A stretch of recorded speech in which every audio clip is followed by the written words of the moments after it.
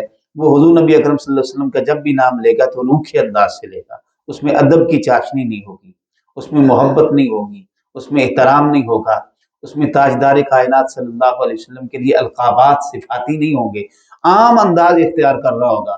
تو سنیں، جو عام انداز اختیار کر رہا ہو حضور نبی اکرم صلی اللہ علیہ وسلم کے لیے بات کرے تو سمجھ لیں کہ اس کے اندر ایمان نہیں ہے، منافق.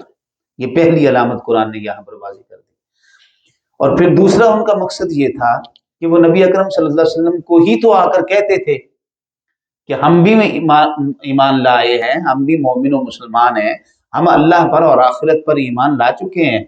تو یہ حضور کو ہی آ کے کہتے تھے اور سمجھتے تھے یہ تھے کہ ان کو پتہ نہیں.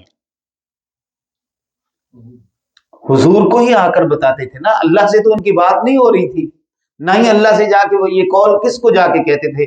قرآن نے جو کہا کہ وہ لوگ جو کہتے ہیں کہ ہم اللہ پر اور آخرت پر ایمان لائے، تو وہ کس کو جا کے کہتے تھے؟ حضور نبی اکرم صلی اللہ علیہ وسلم کو آ کر کہتے تھے. اور کہتے تھے جب حضور نبی اکرم صلی اللہ علیہ وسلم کو، تو سمجھتے یہ تھے کہ ان کو تو پتہ ہی نہیں ہمارے اندر کیا ہے. تو قرآن نے کہا یہ دراصل اللہ کو اور ایمان والوں کو دھوکہ دینا چاہتے ہیں.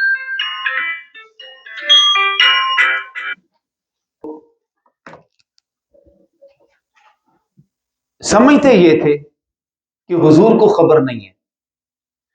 اب اللہ نے اس بات کا اظہار کیسے فرمایا یہ لوگ دراصل اللہ کو دھوکہ دینا چاہتے ہیں، یعنی وہ جا کے حضور کو یہ بات کہہ کر حضور کو دھوکہ دے رہے تھے. اللہ کو تو دھوکہ دینے کا وہ سوچ نہیں سکتے تھے، ان کا اللہ پر تو کسی نہ کسی صورت میں ایمان موجود تھا. منافق جو لوگ ہیں یہ یہود تھے اصل میں، اور یہود جو تھے یہ سارے اللہ پر ایمان رکھتے تھے، اور اللہ کے بارے میں ان کا یہ تصور تو ہے ہی نہیں تھا کہ اللہ نہیں جانتا. اللہ کے بارے میں تو ان کا یہ ایمان تھا، عقیدہ تھا کہ اللہ ہر چیز کو جاننے والا ہے. تو وہ حضور کو آ کر جب کہتے تھے تو حضور کے لیے سمجھتے تھے کہ ان کو ہمارے ایمان کی خبر نہیں ہے، ان کو پتہ ہی نہیں ہے کہ ہم ان پر ایمان رکھتے ہیں یا نہیں رکھتے، تو وہ دھوکہ دراصل حضور کو دے رہے تھے۔ اس پر اللہ پاک نے یہ نہیں فرمایا کہ یہ لوگ رسول اللہ صلی اللہ علیہ وسلم کو دھوکہ دے رہے ہیں، بلکہ اللہ نے فرمایا یخادعون اللہ، یہ اللہ کو دھوکہ دینا چاہتے ہیں، یہ اللہ کو دھوکہ دینا چاہتے ہیں، یعنی حضور کو دھوکہ دے کر یہ دراصل اللہ کو دھوکہ دینا چاہتے ہیں۔ تو حضور کو دھوکہ دینا قرآن نے فرما دیا یہ ایسے ہی جیسے اللہ کو دھوکہ دینا، حضور کو دھوکہ دینا اللہ نے فرما دی ایسے ہی جیسے اللہ کو دھوکہ دینا، تو یہ اللہ کو دھوکہ دینا چاہتے ہیں۔ یہ بالکل اسی طرح سے جس طرح سے حضور نبی اکرم صلی اللہ علیہ وسلم کو اذیت دینا، قرآن نے کہا یہ اللہ کو اذیت دیتے ہیں، ان الذین یؤذون اللہ ورسولہ، جو لوگ اللہ کو اور رسول اللہ صلی اللہ علیہ وسلم کو اذیت دیتے ہیں۔ تو اللہ کو تو اذیت کس چیز کو کہتے ہیں؟ تکلیف دینا، ٹارچر کرنا۔ تو اللہ کو کوئی ٹارچر کر سکتا ہے؟ اللہ کو کوئی تکلیف جسمانی طور پر، وہ تو ویسے ہی جسم سے پاک ہے، وہ ذہنی طور پر پہنچا سکتا ہے؟ نہیں، وہ تو ویسے ہی اس سے بھی پاک ہے، مبرہ ہے، اللہ کو تکلیف پہنچائی نہیں جا سکتی۔ تو اللہ فرمائے یہ لوگ اللہ کو تکلیف دینا چاہتے ہیں۔ ہاں، تو اللہ نے وہ ساتھ فرما دیا کہ وہ دراصل جو رسول اللہ صلی اللہ علیہ وسلم کو تکلیف پہنچاتے ہیں، ذہنی طور پر کوف دیتے ہیں، ان کو اذیت دیتے ہیں، ان کو جسمانی طور پر، یہ اللہ کو تکلیف دیتے ہیں۔ تو جیسے ہم یہ تصور کریں اگر کہ تکلیف مصطفیٰ حقیقت میں تکلیف خدا ہے، جس نے حضور کو تکلیف اور دکھ پہنچایا اس نے اللہ کو تکلیف اور دکھ پہنچایا۔ اسی طرح اللہ پاک نے فرمایا جو کوئی رسول اللہ صلی اللہ علیہ وسلم کی اطاعت کرتا ہے اس نے اللہ کی اطاعت کی، من یطع الرسول فقد اطاع اللہ، ٹھیک ہے۔ اطاعت رسول جیسے اطاعت خدا ہے، محبت رسول محبت خدا ہے، حکم رسول حکم خدا ہے، قرب رسول قرب خدا ہے، اطاعت رسول اطاعت خدا ہے۔ اسی طرح سے وہ تو بیعت کی بات ہے، اسی طرح سے دھوکہ دینا، دھوکہ دہی ہے مصطفیٰ حقیقت میں دھوکہ دہی خدا ہے، ملاقات رسول قرب خدا ہے، میں نے عرض کی۔ تو بات یہ کہ اس میں جس طرح یہ ساری چیزیں قرآن مجید میں اتر آئیں اور اللہ پاک نے فرمایا، اسی طرح یہاں پر اللہ نے فرمایا یخادعون اللہ، یہ اللہ کو دھوکہ دینا چاہتے ہیں۔ یہ تکریم مصطفیٰ، اللہ پاک یہ خطاب دراصل حضور نبی اکرم صلی اللہ علیہ وسلم کی تکریم کی خاطر فرما رہا ہے، حضور کی عزت کی خاطر، حضور کی شان کے اظہار کی خاطر فرما رہا ہے کہ یہ لوگ اللہ کو دھوکہ دینا چاہتے ہیں، والذین آمنوا، اور ایمان والوں کو۔ اور ساتھ ہی اللہ نے فرما دیا وما یخدعون الا انفسهم وما یشعرون، یہ لوگ اپنے ہی آپ کو دھوکہ دے رہے ہیں، ہاں جی، اور شعور بھی نہیں رکھتے، یعنی ان کو شعور نہیں ہے، ان کو یہ خبر نہیں ہے کہ مقام مصطفیٰ کیا ہے، ان کو یہ اندازہ اور یہ علم نہیں ہے کہ شان مصطفیٰ کیا ہے، ان کو شعور یہ نہیں ہے کہ اس نبی پاک صلی اللہ علیہ وسلم کو اللہ نے کن علم کی بلندیوں سے سرفراز فرمایا ہے۔ یہ تو تمہارے اندر کی باتوں سے بھی واقف اور آگاہ ہیں۔ اب یہاں دیکھیں حضرت سیدنا عیسیٰ علیہ السلام جب یہ کہیں کہ میں تمہارے پیٹوں میں جو کچھ ہے تم کھا کے آتے ہو وہ بھی جانتا ہوں، وَأُنَبِّئُكُم بِمَا تَأْكُلُونَ، میں تمہیں بتاتا ہوں جو تم کھاتے ہو، وَمَا تَدَّخِرُونَ، اور جو تم بچاتے ہو۔ یہ عیسیٰ علیہ السلام کی شان ہے، ان کا مقام ہے، وہ ذکر فرما رہے ہیں قرآن مجید میں کہ میں تمہیں بتاتا ہوں جو تم کھاتے ہو، جو تم رکھ کر آتے ہو۔ آدم علیہ السلام کے لیے اللہ نے ارشاد فرمایا وَعَلَّمَ آدَمَ الْأَسْمَاءَ كُلَّهَا، اللہ نے آدم کو تمام اسماء کا علم عطا فرمایا۔ پھر آدم علیہ السلام سے فرمایا کہ آپ فرشتوں کو بیان فرما دیں، تو آپ نے سارا علم فرشتوں سے بیان فرما دیا۔ اس کے بعد اللہ پاک نے ارشاد فرمایا انی قال علم اقل لکم انی اعلم غیب السماوات والارض، کیا میں نے تم سے نہیں کہا تھا کہ بے شک میں جانتا ہوں آسمان اور زمین کے غیب کو؟ یعنی جب آدم علیہ السلام نے وہ سارا علم بیان فرما دیا تو اللہ نے فرمایا کیا میں تم سے نہیں کہتا تھا کہ میں جانتا ہوں آسمان اور زمین کے غیب کو؟ یعنی اپنے اس غیب کے علم کے اظہار کے لیے شان پیغمبر کو ظاہر فرمایا کہ میرے علم کو جاننا چاہتے ہو تو آدم علیہ السلام کے علم کو دیکھو۔ تو جب حضور نبی اکرم صلی اللہ علیہ وسلم کی باری آئے گی تو آقا کریم صلی اللہ علیہ وسلم کے لیے پھر قرآن کیا فرماتا ہے؟ فرمایا وَعَلَّمَكَ مَا لَمْ تَكُنْ تَعْلَمْ، محبوب آپ کو وہ سکھا دیا جو آپ نہیں جانتے تھے. ما لم تکن تعلم، اب ما لم تکن تعلم میں جو کچھ علم میں نہیں تھا وہ سارا عطا کر دیا. اب پیچھے کوئی چیز باقی چھوڑی، یعنی ما کانا و ما یکون کا علم اللہ نے حضور نبی اکرم صلی اللہ علیہ وسلم کو عطا فرما دیا. اور یہ آقا کریم صلی اللہ علیہ وسلم کے علم میں لوگوں نے تانا زنی کی. آقا کریم صلی اللہ علیہ وسلم ممبر پر جلوہ افروز ہو گئے، فجر سے لے کر ظہر تک مسلسل خطاب فرمایا. ظہر کی نماز ادا فرمائی، ظہر کی نماز ادا فرمانے کے بعد پھر آپ ممبر پر جلوہ افروز ہو گئے، پھر آپ نے اللہ کی حمد و ثنا کی، پھر خطاب فرمایا. عصر کی نماز ہو گئی، پھر عصر کی نماز سے ممبر سے نیچے تشریف، مغرب تک خطاب فرمایا. صحابہ کہتے ہیں ما کانا وما یکون، سارا علم حضور نبی اکرم صلی اللہ علیہ وسلم نے بیان فرما دی. جس کو جو یاد رہا رہا، جس کو بھول گیا بھول گیا. آقا نے قیامت ما بعد قیامت ازل سے لے کے اب تک جو کچھ ہو چکا تھا، جو ہونے والا تھا، سب کچھ بیان فرما دیا. ہاں سلونی اما شئتم، حضور فرماتے ہیں پوچھو مجھ سے جو پوچھنا چاہتے ہو، پوچھو مجھ سے جو پوچھنا چاہتے ہو. تو ایک شخص نے کہا کہ بتائیں میرا باپ کون ہے؟ تو جس کائنات کے اندر انبیاء کی صف میں عیسیٰ علیہ السلام کھڑے ہوں، یحییٰ علیہ السلام کھڑے ہوں، سلیمان کھڑے ہوں، یعنی موسیٰ علیہ السلام ہوں، عیسیٰ علیہ السلام ہوں، آدم، تو جن کے علم کی آپ یہ ساری باتیاں دیکھتے چلے جائیں تو پھر ان سارے نبیوں کے امام کے علم کا عالم کیا ہوگا؟ تو اللہ پاک فرما رہے وما یشعرون، ان کو شعور نہیں ہے، ان کو شعور، ان کو پتہ ہی نہیں ہے کہ میں نے اپنے حبیب محمد مصطفیٰ کو علم کی کن بلندیوں سے سرفراز فرمایا ہے. وہ تمہارے پیٹوں کے، تمہارے دلوں کے اندر، تمہارے سینوں کے اندر بھی وہ جانتے ہیں اور دیکھتے ہیں. حضور نبی اکرم صلی اللہ علیہ وسلم نے ارشاد فرمایا لوگوں اپنے رکوع اور سجدوں کو درست کیا کرو، میں جیسے سامنے دیکھتا ہوں ایسے میں پیچھے بھی دیکھتا ہوں. تو قرآن مجید اس پر شاہد و عادل ہے. اتنی مثالیں بھری پڑی ہیں قرآن مجید میں انبیاء کے علم. تو آقا کریم صلی اللہ علیہ وسلم کا علم تو اس سے وراء الورا ہے، وراء الورا ہے جو اللہ نے حضور کو عطا فرمایا. تو قرآن فرما رہا ہے یہ میرے حبیب کو دھوکہ دینا چاہتے ہیں، تو یہ ایسے جیسے اللہ کو دھوکہ دینا چاہتے ہیں، اور یہ اپنے ہی آپ کو دراصل میں دھوکہ دے رہے ہیں. اب دیکھیں نا، کوئی شخص پورا جانتا ہو، ہر چیز کا اسے علم ہو، خبر ہو، اسے کوئی آ کے کوئی اور بات بتا رہا ہو اور اندر ہی اندر خوش ہو رہا ہو کہ اس کو پتہ ہی نہیں ہے، تو دھوکے میں کون ہے؟ وہ خود دھوکے میں نا. تو اللہ نے یہی بات ارشاد فرمایا کہ یہ لوگ دھوکہ دینا چاہتے ہیں، حقیقت میں خود دھوکے میں مبتلا ہیں. ان کو خبر ہی نہیں ہے کہ شان مصطفیٰ اور علم مصطفیٰ کا عالم کیا ہے، اور ان کو اس بات کا شعور نہیں، وما یشعرون، اور یہ شعور نہیں رکھتے. تو پتہ چلا کہ منافق کی دوسری بڑی نشانی یہ ہے کہ وہ حضور نبی اکرم صلی اللہ علیہ وآلہ وسلم کو بے علم سمجھتا ہے.